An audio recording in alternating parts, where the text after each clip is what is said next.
The sun has left and forgotten. Your stories don't define you, but how you tell them will. Hi, I'm Sarah Elkins, your host and chief story maker at Elkins Consulting. Whether you're sharing business stories or personal stories, how you share them matters. How you share a story can change how you're experiencing the moment.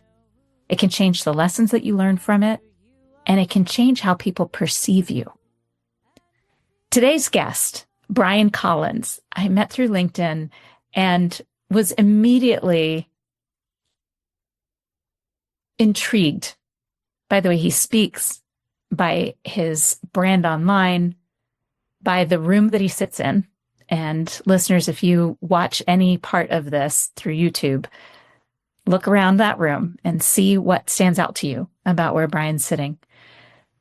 And listeners, you're just in for such a treat today.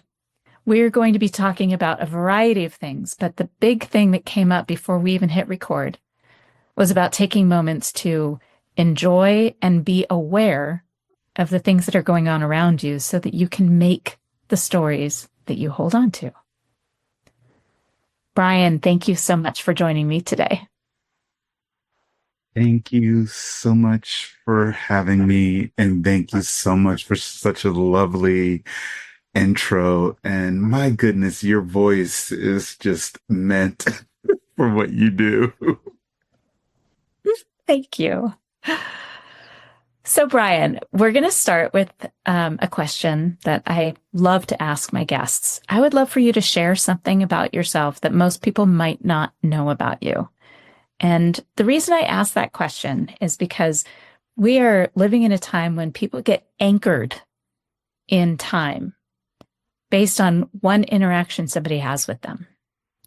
So the way I describe it is somebody sees one Facebook post or one LinkedIn post, and they decide in that moment who you are,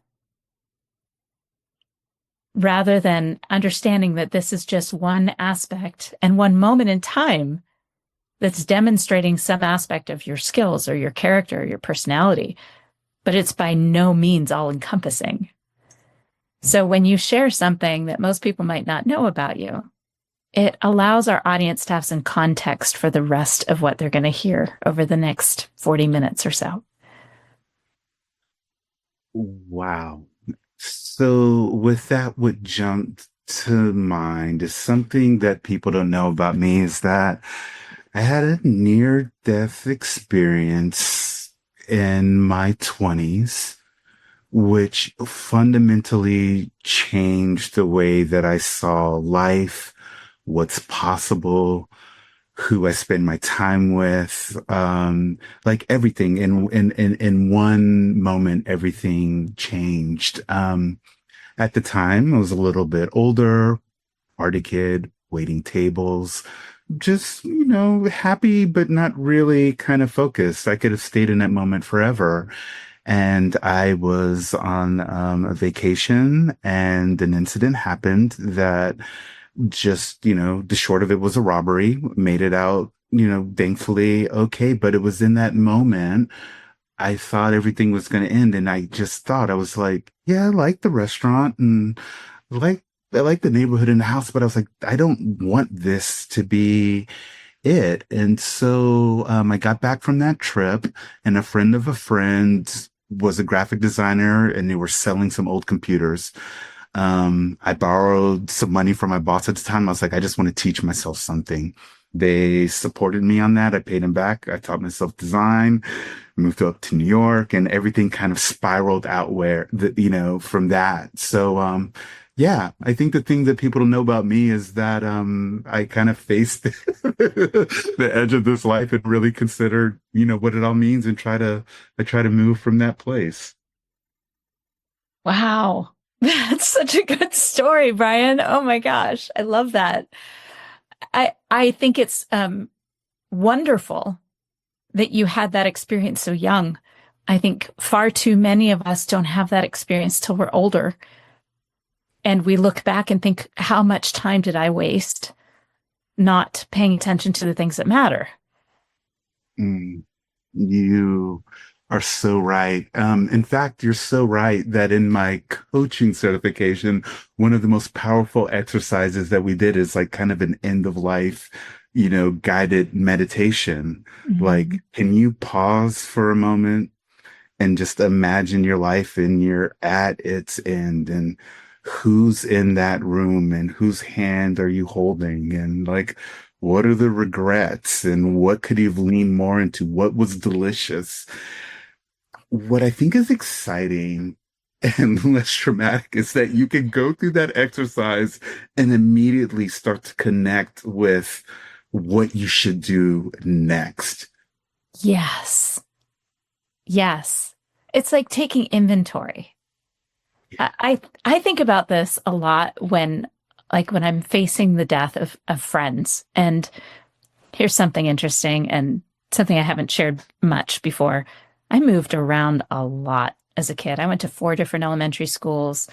I never lived in one place, one city, for more than 5 years until I moved to Helena, Montana. And I was 29 when we arrived here.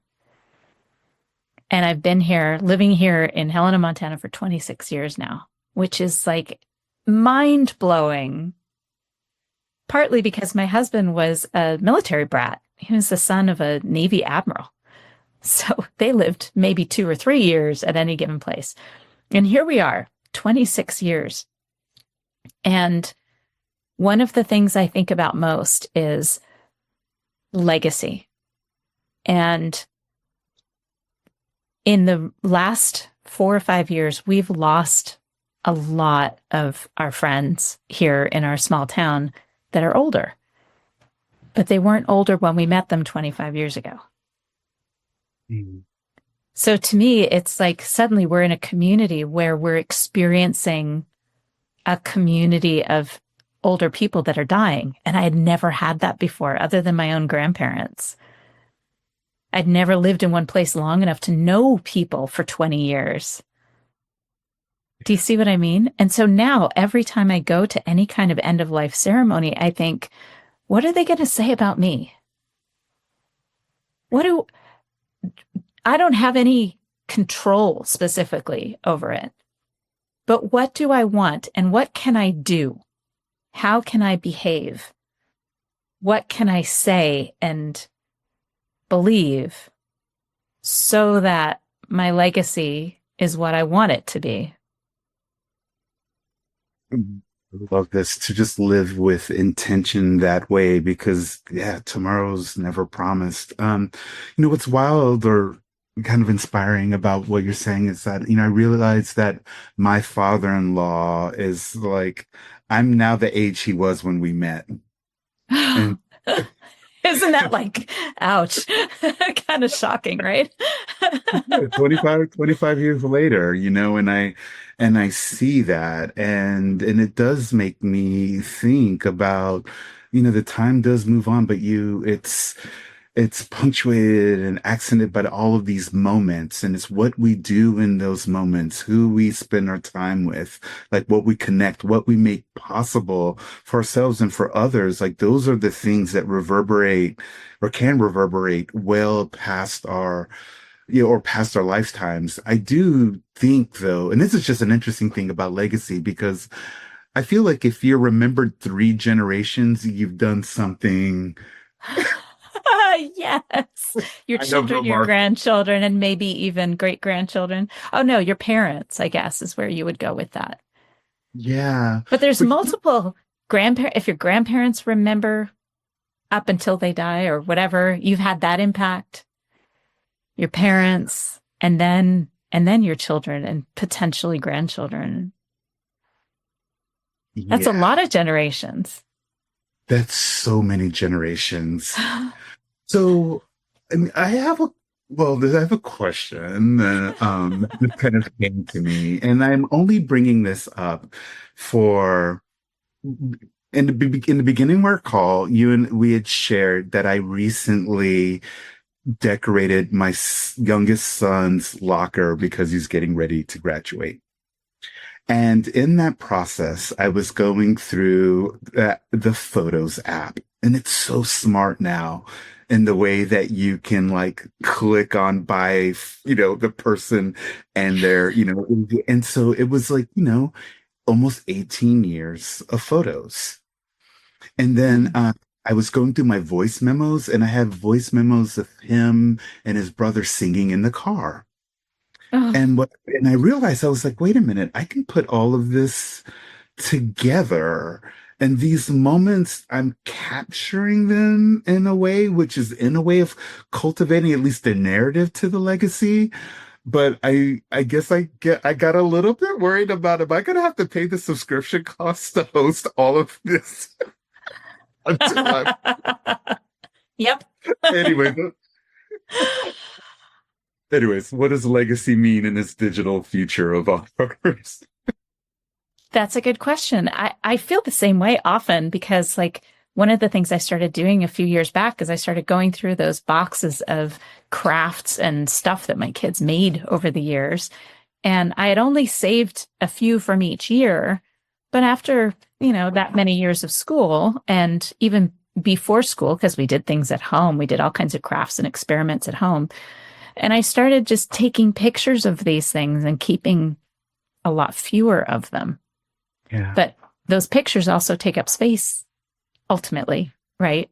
So, and who's going to go through them? Is anyone actually going to go through these pictures of their old finger painting? I mean, really, why are we saving these things? Yeah, it's such an interesting question. And I think there's a couple of things here. One is that we share a similar background in terms of having a military upbringing and living 3 to 4 years every place, every few years. And housing kind of looked the same. And there's the PX or there's the comp, so, I had developed a strange kind of non-attachment to places because I was like, I'm going to have a room, that's anywhere in USA. And when I moved to New York, I really started to root down and then I started to like acquire kind of more things. Stuff. And yeah, but then I also think about my parents and their stuff and how I don't want any Right. of that stuff. You just reminded me of something though. The reason to keep some of these is to keep the pictures, even if we can't keep the original item. Just occurred to me when we were talking about legacy. I had a conversation just yesterday with my older son who was driving me around. I have an injury and I haven't been able to get around much. So my older son took me on some errands yesterday. It was a wonderful time spent with him. And one of the coolest moments was I started asking him questions like, what do you remember of our time together as a child? Do you remember doing things together, spending time with me? Because I remember certain snippets of times with my mom, but like the everyday things that I remember of his childhood, I'm sure he doesn't. And he was like, no, I don't really remember. And he, pointed out a few things that he did remember.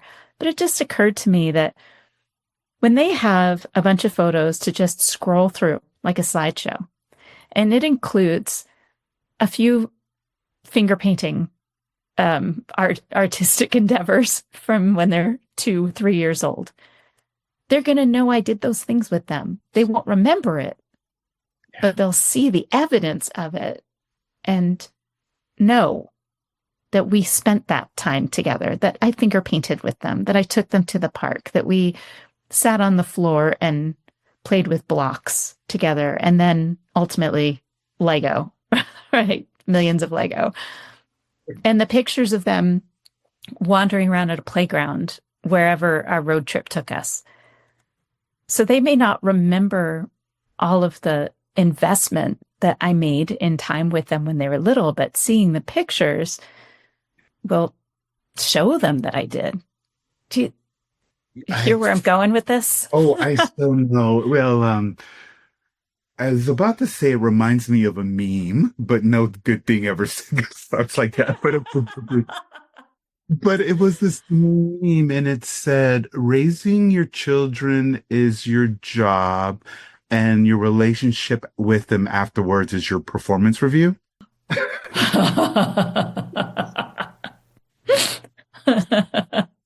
Yeah, and so lovingly doing that job and showing up, and there are the artifacts. Like it's the sum total, not the details. It's the aura of the experience is what you're Right. creating. Right. Yeah, and you feel it. It's known on a deep level. Ah, yes.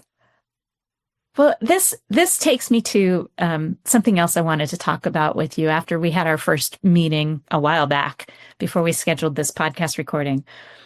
Um, the conversation we're having now easily translates into the work that I do. Because a lot of what I do with people is I help them uncover the personal stories that they can use for opportunities to connect with other people, whether that's in a job interview, podcast interview, team conversations, if they're going to be public speakers, all of those things, having a personal story that demonstrates what matters to you is always going to connect better than anything data related or someone else's story that you might share. So when I think about picking out those moments in time, like decorating your kid's locker and being able to describe a story in less than 3 minutes, it's my younger son's graduation coming up. The tradition in their high school is for the parents and siblings to come and decorate their locker before they graduate. And this is what I did. But what I remember is the feeling of community in that hallway. Being able to tell that story just breaks down barriers. It reminds people of your humanity. It tells me exactly what matters to you and why you do what you do and how you do it to some extent with that care. So that what I'm thinking of is, how do you use that story? We'll just go back to your story of decorating the locker. How do you use that to motivate, inspire, and inform work with your clients? I love this, and there is through narrative, the human experience connecting through like the heart of something can give you so much more context to a person and the how and the why that they, going to show up. What I also think is interesting is there is the story that we tell others about ourselves, which I think is extremely powerful in so many contexts, whether it is a job, a relationship, schmoozing at a party. But at the same time, what I think is really important is the story that you're telling yourself. And so like in the work that I do, I kind of almost go back to that first and foremost. So for example, like the story of decorating my kid's locker. Of course I had the same experience, and I could imagine being in a hallway and remembering my experience in high school, which was absolutely horrible. But do I want to meet with you and talk about, oh yeah, I was at my kid's school decorating the locker, and this is how horrible high school was Right. for me. Like your story directs, The mood. yeah. You can take someone on an adventure. You can brighten someone's day. You can make someone feel heard or expansive all through the narratives that you share. But at the same time, what's important is, what are the narratives you're telling yourself about a situation, about a person, about a job, or about, anything. Yeah, I just think it's a beautiful thing to ponder. We are living in our own stories. We are. Well, and you reminded me of how we tell the story of our own struggle in the context of learning and observation, right? So you could technically start your story with, I had a horrible high school experience, right? And you could spend a minute or two talking about what made it so horrible. Right. And then you can say, my kid did not have that experience. And I had the opportunity to decorate his locker and celebrate that he did not have the same experience I did. That is so cool. I just love how you can use a tempo, a mood, a situation, a context to just like paint a story with words that invite somebody into the experience, and then you can take them on that. I get this because I'm a coach, but and you're a coach. So I feel like it's easy for us to walk around thinking about this, but Mhm. how do you work with people who don't think like this? Well, it's so it often starts with the skepticism, right? Why do I need to tell a story? It's Hmm. I get a lot of skepticism around that, around the strengths finder work that I do. Oh, it's another assessment, right? You have the same issue. You have clients, would-be clients that are skeptics about the value of coaching, Yeah. right? So, in my case, I don't do life coaching. I do communication coaching. So, most people who come to me are already clear that storytelling matters and they just want to be better at it. They want to know which story to share, when, and how. Right? That's usually when they come to me, is they know they want to do it. They just want to do it well. So, Yeah.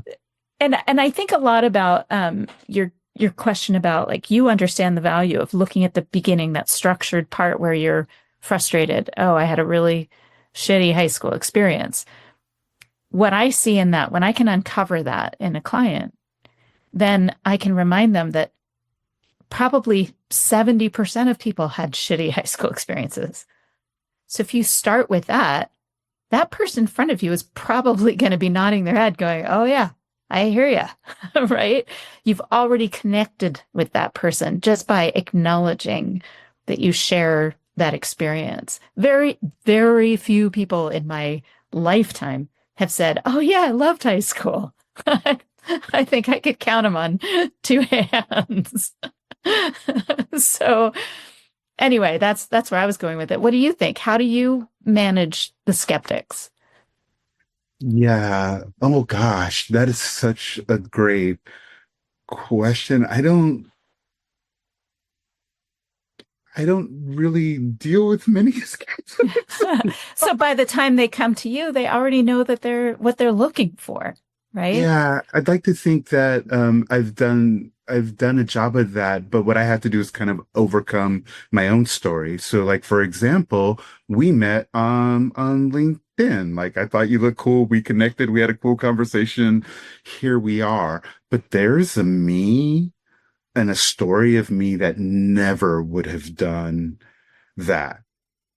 So I had to fall in love with the story of who I was becoming as like a coach and as a communicator and as a person who wants to connect with other amazing people doing cool stuff in the world. I had to like fall in love with that story of me. And that was the story of me that came up on our conversation. And so it's more like kind of embodying that. And so like, I don't know. So like in this whole story kind of stuff, that's how this is showing up. So I like that. I hadn't thought of it that way. I mean, you're right. And it's funny, you hear, oh gosh, just had a conversation with somebody yesterday about how she felt like she took on a persona when she facilitated a workshop, that she's never been somebody who could stand up in front of people and be really comfortable and confident. But she said that she felt like she took on this new identity, and this is the person that she was going to be in that room. And she nailed it. And she was so excited. This is a client that I've been working with for a couple of years now.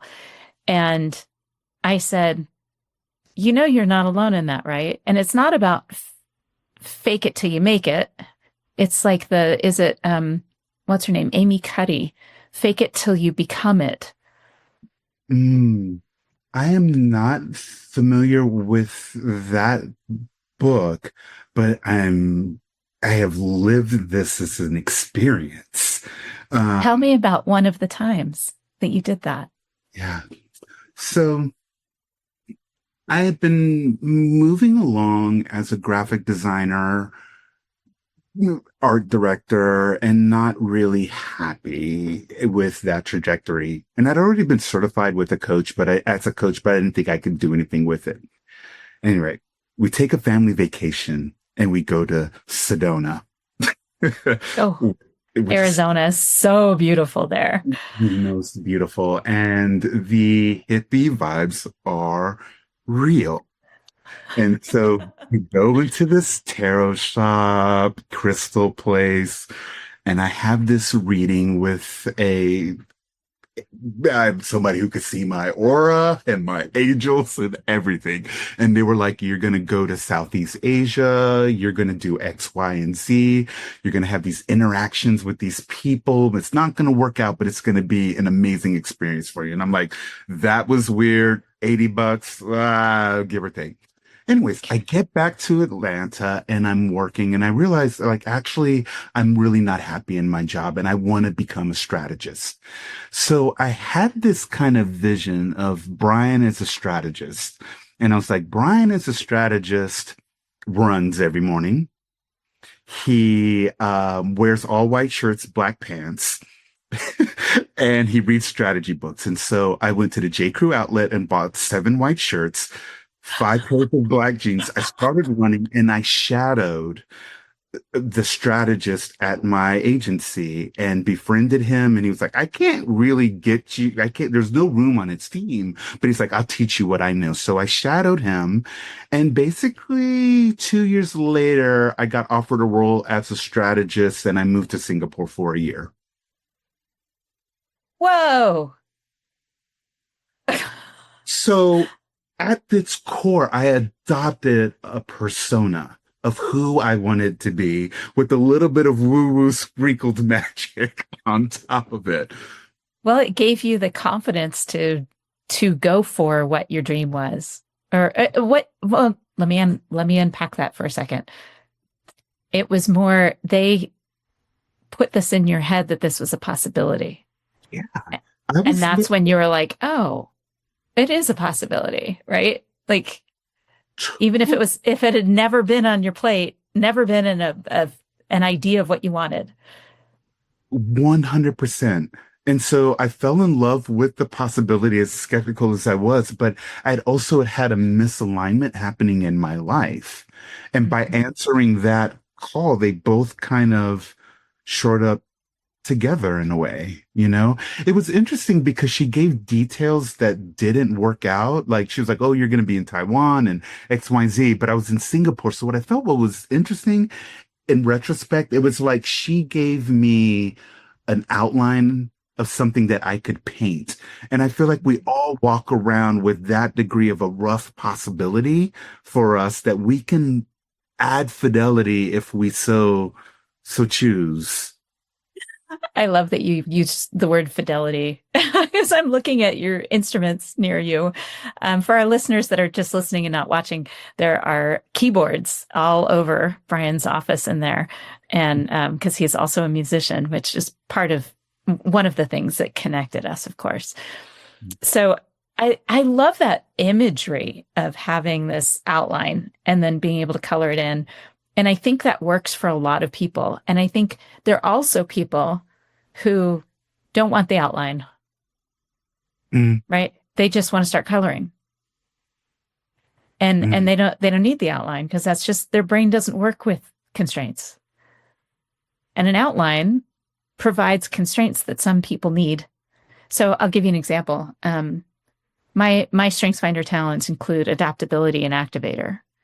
And people with adaptability don't really see constraints.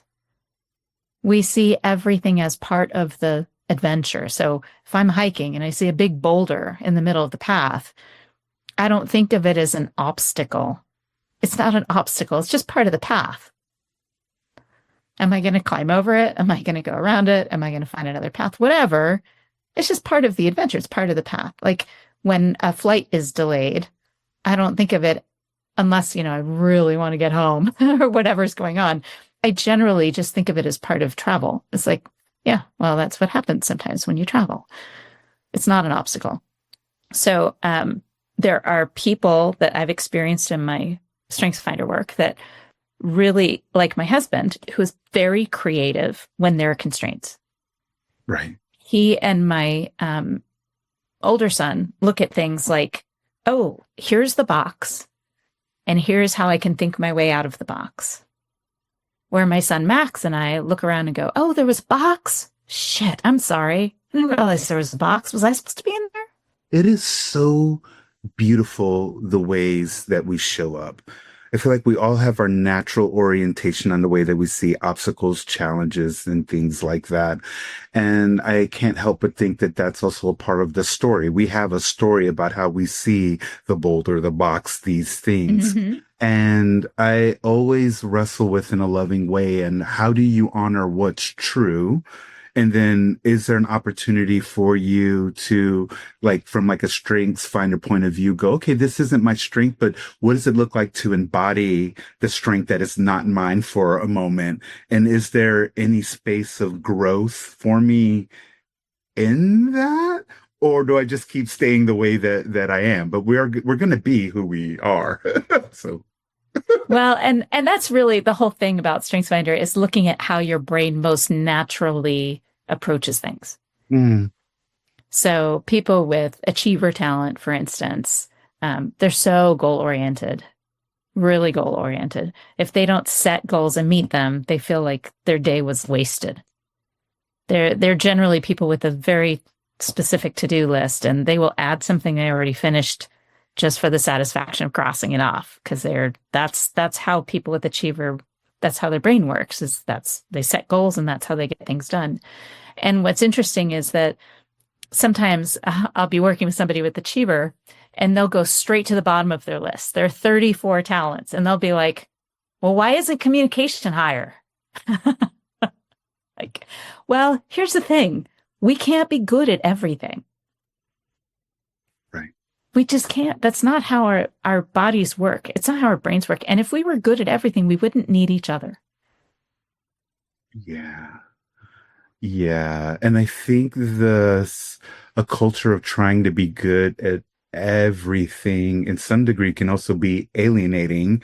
And I also believe that there's a lot of power in just showing up as the bright thing you are and knowing that it takes all kinds. Yeah, absolutely. So when you're doing, here's something I've been meaning to ask you. When you think of a client that you've worked with in the past or that you're currently working with, what is a moment that you, realize that you were doing what you were meant to do, that you are definitely now in alignment with where you need to be now? I am not in denial that we're going to stick with the same thing for the next, however many years. But in this moment that you are in alignment with what you're good at and what matters, and that it's the work that you're meant to be doing, and where you learned something as a result of that interaction with the client. That's a really good question. And I hate it when questions come up that kind of you draw a blank when you know the answer's there. And so the way that I can explain it is I've always been this person who loves talking with people about life and answers things that have no answer. And I've always been the person at the water cooler or on coffee breaks with people. Like I'm wired this way. The hardest part was accepting and owning that. Mm-hmm. In my coaching certification class, we did have a live demo where I had to coach my teacher in front of everyone, and it went really well. Where like air taken out of the room, where I was like, okay, I'm good at this. Oh, wow. There was that moment. But there is one instance with a client of mine that it spanned it over more like years to where I really knew that it was on. I was working with a person who was really talented and didn't like their job. They wanted to have their own practice, but they struggled with pricing. They struggled with kind of organizing the work and having the confidence in thinking of how could they even do that. Mm-hmm. I coach them to leave their job, start their own practice, and turn in which their practice got to a place where they could hire their husband who took over the practice, and that person went on and they had kids and have done other things. And so the work that I do is cumulative. And so I just have a lot of moments of just strange growth for people. I think that it's more about like there's just these unlocked moments where people come to the table with a lot of stories, a lot of things that they're thinking about, and we reduce it down to something really simple, really clear, and really actionable that feels electric. And you just move on that. And so I feel like I have these moments kind of hopefully every conversation. Well, yeah. What I find is I may have that moment in a conversation, but I don't realize it till later. Yeah. And oftentimes the client will call me up a week later and go, you know, when you said A, it just dawned on me what that meant. And here's how I'm taking action on it. Or, you know, something like that. It could be a week later that we're both slowly processing, and I'll realize, oh my gosh, I learned something about myself in that conversation that's really a game changer. But it'll be, you know, I'm a quick actor, but very slow processor.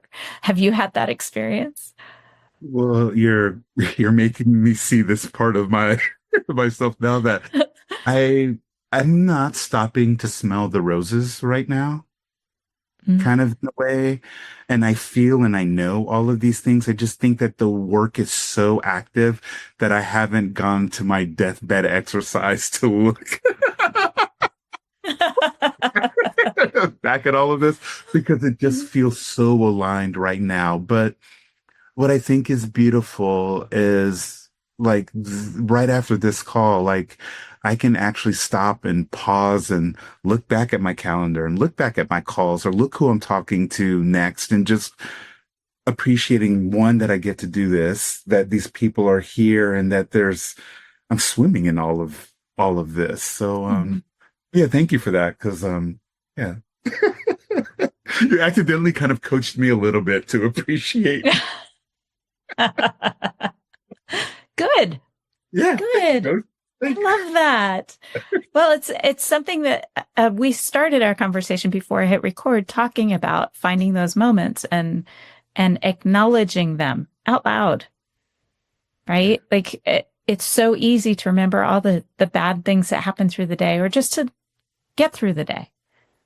But when you think about like a client that called you up later or sent you a text message of appreciation or an aha moment or relief, hearing the relief in the voice of a client. Oh, thank goodness I'm not broken. Yeah. Right? To be able to feel that and hear that and acknowledge it and then collect your evidence. This is evidence. I so love what you're talking about you started by saying, like, I think it's so easy for us to concentrate on the negative. And when you think about the negative and you consume the negative and you engage in conversations around the negative, you find evidence of the negative. And next thing you know, you have a nice negative story that you're embedded inside of. And if you can't stop and pause and take a breath and count and see the little jewels and gems of magic, simple magic, from a finger painting to doing a locker, to just catching a glance, of one of your loved ones when you're making, when we're making dinner for them or something. Like, you collect all of these and it is the antidote. It's the thing that rewrites the story,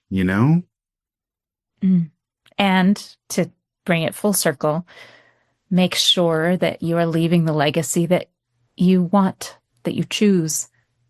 I'm just going to bring back my friend Stephen Megling's work one more time, because I think that was before we hit record. My friend Stephen Megling wrote an article, and now I can't remember what the title was, but it's in the Elephant Journal, and I'll have a link in the show notes associated with this podcast at elkinsconsulting.com, if I can find it again. And to find Stephen as well, to look him up. When I interviewed him, it was because he had written an article that was published in the Elephant Journal about a Kurt Vonnegut quote, "If that's not nice, I don't know what is." And it was about finding those moments and stopping yourself to make sure you absorb and observe that moment. And as I told you at the beginning of the conversation, after I read the article, I looked him up, I did a Google search, stalked him a little bit, and then invited him on my podcast. And he responded right away. And we've been friends ever since. It's been like 5 years. What I remember, two things I remember from that, not just the article, but from our conversation. I remember walking downstairs. There was a fire going in our fireplace. Our two boys were teenagers, and they were hanging out in the TV room around the fire with the dog and snuggled up. And I remember leaning against the door and saying out loud, "Well, if that's not nice, I don't know what is." I did not take a picture. I did not pick up my phone. I took a visual moment to remember it. And the other thing that it reminds me of is that Stephen and his wife were dealing with her breast cancer diagnosis at the time. And that's part of what he was looking at, was all those moments of goodness as they were dealing with this very difficult situation. And we talked about how he used to be very type A, and he would walk into the kitchen, there'd be crumbs on the counter. And before her treatment, that would have driven him crazy. But afterward, while she's alive and recovering, those crumbs on the counter meant something completely different. And I said, evidence of life.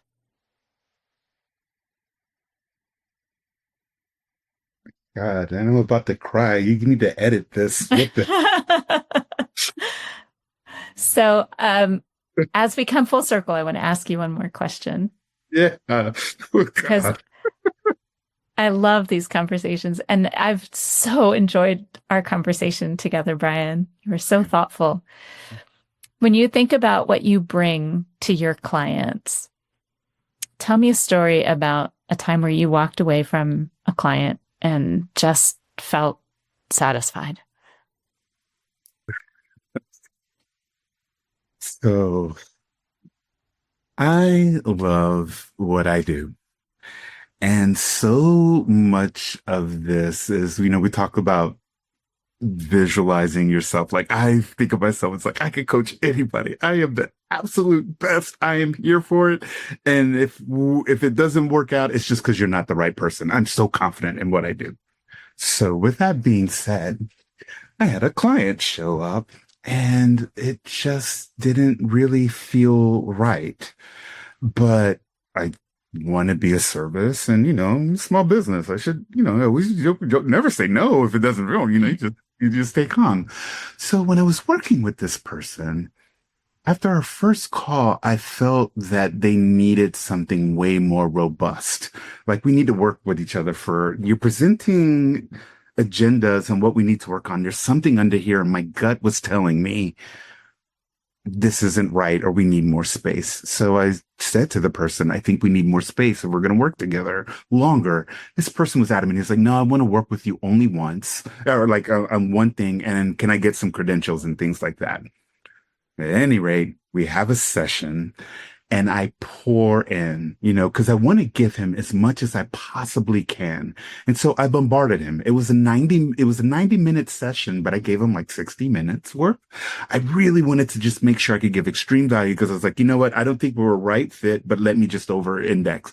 So we paused the call. And then later on, I always have this habit of like checking in on people and things like that. And he went to tell me that he was disappointed with our session and my coaching. In 13 years, I've never heard this. I was lit. Like, oh my God, me? I was like, I can't believe this. But I wanted to make it right. And so I wrote him and worked with him back and forth. But what was interesting is that he took on all of the advice that I'd given him in the coaching project. And underneath it all is that he's wondering if he should be doing what he's doing for a living.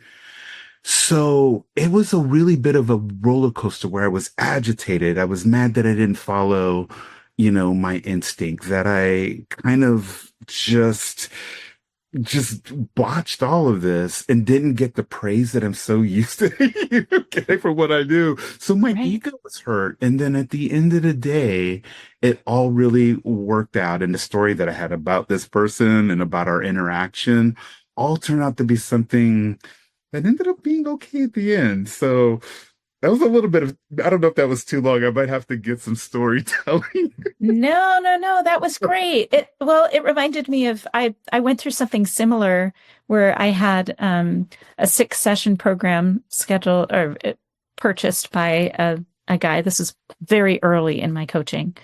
And after the first session, I felt that same, like, this is not a good fit. And partway through the second session, it dawned on me that he was not going to listen to a word I said. And I don't know if it's because I was a woman or I don't know exactly why at the time. I still believe that it was because he just wasn't prepared to work with a woman. And I remember partway through the second session, I said, this isn't a good fit.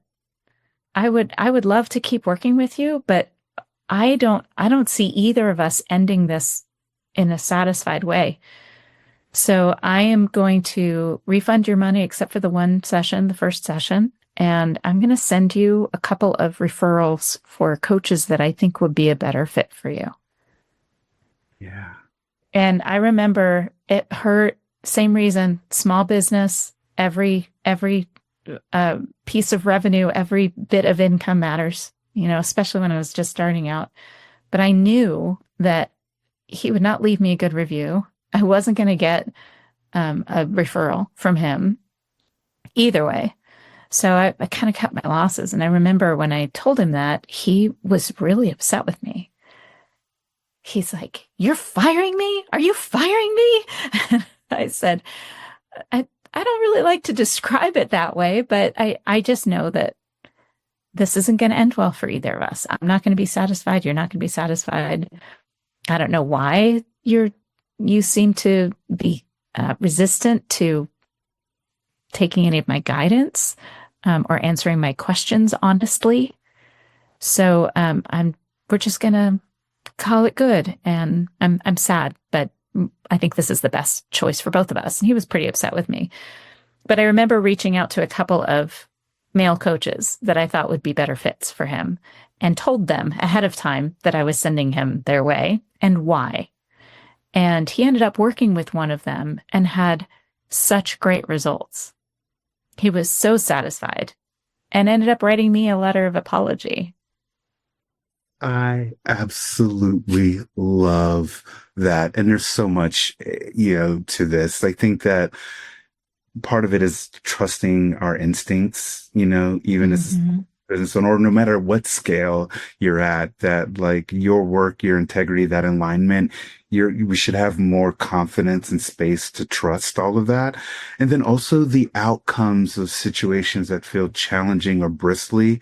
We really don't know what the magic can be at the end of it. But so much of this is the story that we're telling ourselves about ourselves and the thing that's happening. Yes, absolutely. Well, I have to admit, Bryan, I've failed that test at least 3 times since then, where I had the gut and I was like, oh, but I really need the money. And I took it on and I did not walk away satisfied. My clients were okay, but it wasn't like, wow, right? Where you really want them to leave going, wow. Neither of these were wows, but I like to think I'm learning. Have you turned down a client since then, now that you trust your instincts more? So you want to know what's really interesting about this is that I got really reactive on my own end with some to-dos that I'd been meaning to do with my business. So what I did was I changed the customer journey so I could ward off tire kickers. Smart. And so what has happened is that I've had less conversations with people that are not the right fit and more direct conversations that I'm working with people streamlined all the way through. And you can see my pricing and all of the things on my website, but it's all tucked in there. Like you actually have to read and engage what I'm putting out there, and you know if we're a right fit or not. And so in the moment when I was doing this, it was a to-do list thing that I'd been putting off because it's never fun to revamp your website and all of the other stuff. But I was so teed off. I was like, what are you talking about? You're dissatisfied. So it was one of those things, like maybe the hard lesson or the hard interaction that I needed to have in order to to do something I was procrastinating on that ended up being beneficial anyways, and the relationship ended up being fine. But boy, in the middle of it, I know. I called my coach a couple of times. Oh my gosh, I love that you just said that. I can't tell you how many times, like, I've had people say, well, if I'm looking for a coach, what question do I ask? And I always say, ask them what they're doing to work on themselves. Oh, that is such a good one. I love that. Yeah. And the fact that you said I called my coach a couple times, I'm like, score. This is the real deal. I would work with Bryan Collins. Thank you so much. Well, I feel like we have to be what we're trying to do in the world. Yes. Otherwise, we're hypocritical, right? If we don't believe in it enough that we seek coaching ourselves. This is so lovely to chat with you. This has been great. Bryan, thank you for joining me on this podcast. And what would you want your potential clients to know, the ones that are listening to this episode? Oh, wow.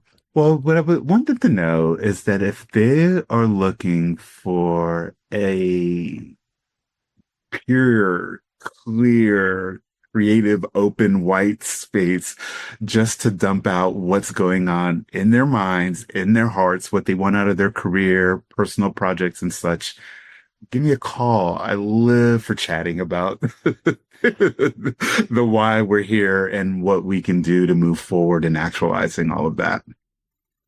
That sounds great. I love it. Thank you, Bryan. Thank you for having me. Well, listeners, now it's your turn. You've heard our conversation switch back and forth between what we're doing now to live our legacy, what we want people to know about us, and how we want people to talk about us when we're gone.